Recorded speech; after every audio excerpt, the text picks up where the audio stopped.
Wow, And nice back. we What's need to that? get uniforms so that we don't have to change shirts. This is a lot of work, changing the shirt, changing the hair, changing the background. Gosh, hold on. Let me cover this up so it doesn't. Yeah, looks like a completely new shirt, doesn't it? Oh, wait a Oh minute. my gosh. Hang on. Oh my gosh. There we go. Now it's totally new. Hey, good to see you again, Cole. Yeah, it's been so long. Wow, you let your hair down. Yeah. Uh, did you wash it overnight? Let's not get into the personal grooming Oh, stuff. okay. Hey, I got a really good question. We talked in the last episode we did a week ago. I can't do that. A week ago. In our last episode, I should just say that I might not be able to laugh if I just say in our last episode. But I can't believe we haven't asked this question, or I haven't asked it of you, because this is something I ask students all the time, because many have never ever thought about this. And what made me think about it last time is a comment you made, which was similar to that. A lot of people haven't thought about why they do whatever they do. So why do you photograph, Cole? And then I'll answer the same question. Why do you make I've photographs? been asking that of you for a long time, John. Yeah, Why? I've seen your work. Why do you I've seen your photograph? work too, and it's very dark and depressing. I've heard that. I have had people write that to me and say that I must be a dark soul. That's a good question. You talk about that more than me. You go first. Chicken. Okay, I Hey, will. I we're will. wearing matching bracelets. Yeah. Oh, Awesome. absolutely. Well, yours is a little more orangey red. Mine's a blue red. Yeah. Yeah. You need to upgrade. Here's where that whole idea came from, and I think it's a good story to start with. So DeWitt Jones, um, when he would do a workshop out at the Hui Ho'olana, where I do the contemplative photography retreat now, he would get little portable camera, not portable, disposable cameras. You know, those little Kodak disposables, you pay Yeah. $10, you send the whole camera in and you never see the camera again. And he would encourage them to photograph that whole week during the workshop with that little disposable camera, as well as their regular big boy, big girl cameras. The alleged intent was to show you that it's not the gear that makes good photographs, right? That was sort of but that's really not what it was, because what he would do is at the end of the workshop, he would gather everybody around the swimming pool. And he said, bring your disposable cameras. And they would have their disposable cameras. He would say, okay, show me your cameras. And they'd say, okay, throw them in the pool. And so there's three reactions. You had the first group who said, no problem, threw them in the pool. Second group who are like, uh, uh, and then finally threw it in the pool. And the third group who said, hell no, I'm not throwing that thing in the pool. And then DeWitt asked the question, which is the same one that I'm asking you and you're asking me today, is why do you photograph? And there is no right or wrong answer. So why was it so easy for group one to just let go? Why was it more challenging for that second group? And why was the third group just reluctant not to do it? And so the answers became all different kinds of answers. And it's important to know there's no right or wrong one. There's just finally asking yourself why. And so people answered, because I know there's a really good image on there that I didn't get with my big boy camera. I just know it, and I can't let that go. There's no way. Some of the first group says it didn't matter. The experience was so great. I learned so much using that camera that it wasn't the images. It's not the images. That's not why I photograph. It was the experience.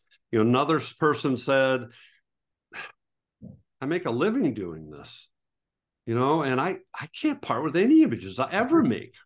Right. So it was really interesting to see all the different answers. So ultimately, it said, I'm going, so why do I photograph?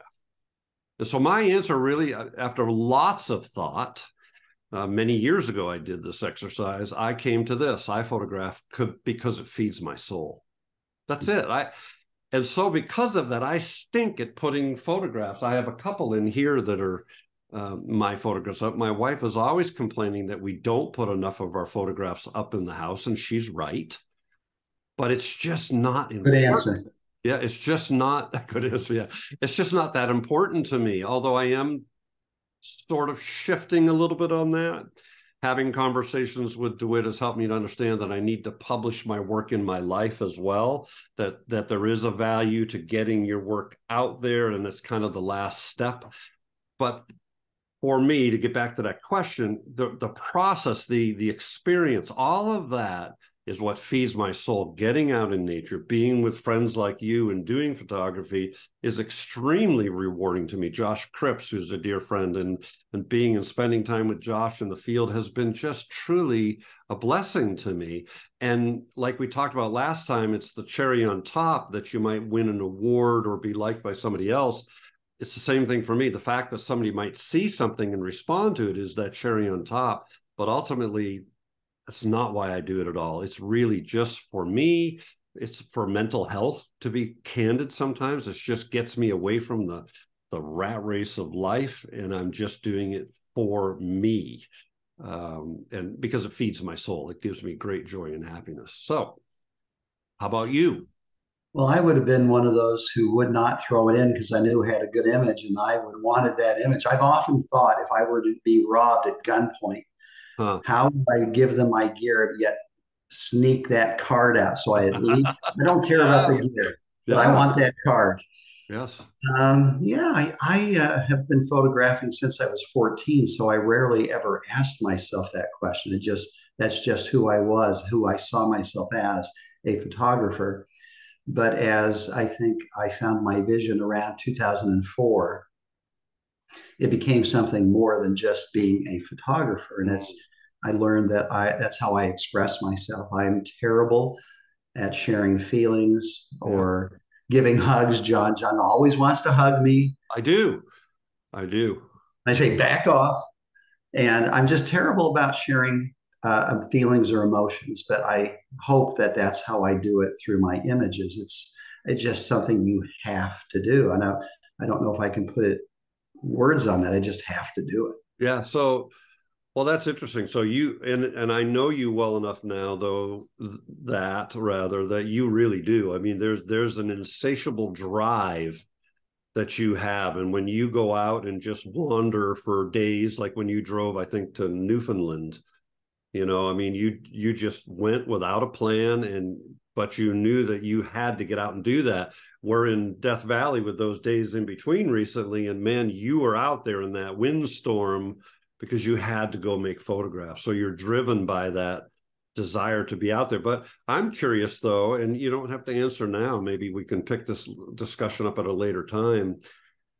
I wonder if you thought a little more deeply about that. What is that? Is it a fear of missing out? Is it I'm guessing it's not, but is it because you just love being connected to the landscape? Is it because, yeah, I don't know. I don't know what the answer is, but I think it'd be interesting for you to explore that a little bit. And to those watching today, I do think the process of asking yourself that question, imagine yourself around that pool with that camera, and what would you do? And then based on that, ask yourself that question, why do I do this? Why do I photograph? Because I think what's going to happen with that is, if you're watching all these other videos that we're creating and you're getting at least an idea of what our philosophies are, I think asking that question is going to help you maybe get to that next level where you're not necessarily submitting just for competitions, that you're not, again, not that it's wrong, but I've been through that phase, and you and I, Cole, have talked about phases before. I've been through that phase of wanting to be accepted by judges and all that stuff. I'm beyond it now. I have zero interest in that. And so because I've gone through that phase, I wonder if others are maybe stuck in that phase and looking for a way to express themselves more artistically. And I think answering that question is where I'm at. It might help you get there. I think some people do get stuck in that because they don't know what else they should do. And that's why I like to speak to camera clubs, to people who are sitting in a chair who were just like me for 35 years, wanting more, but not knowing how to go about getting it. And of course, we're taught the way to get it is to get more accolades, more awards, more likes. It just seems to be the standard answer. We need to ask ourselves, what are we trying to get and how do we get it? Because from my experience, more accolades and more likes will never bring about real satisfaction. It's Not at just all. temporary 15 minutes of fame. Yes, I agree 100%.